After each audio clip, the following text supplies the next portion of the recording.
Hi, I'm Ron Sturck with Sosland Publishing Company, and I'm here with Jim Ritchie, President and CEO of Redstone Logistics, based out of Olathe, Kansas, who just got done speaking about transportation at the purchasing seminar this year.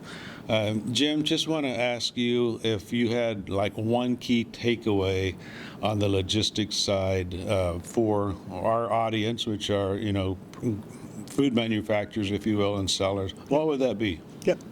Well, I think it's obvious that there's a lot of uncertainty in the market today.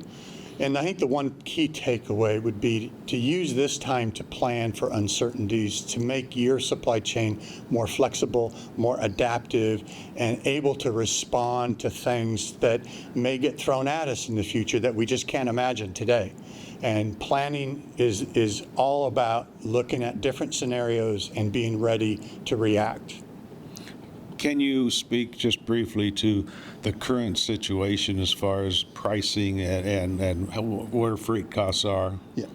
There's this freight recession that occurs, and what that really means is carrier rates are depressed. It typically runs in cycles.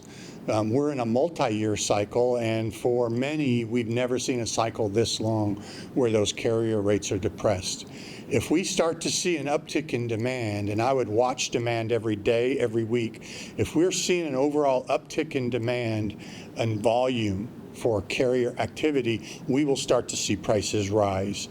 And right now, it's a shipper's market. Take advantage of that, lock those prices in for as long as you can, because eventually it will change. Anything on the horizon that could a threat to the shipping side? I think obviously the tariffs come into play in terms of what that might do to volume and how it might change things. But I think overall, the unique thing about supply chains and transportation management, Ron, is that it's always going to be there.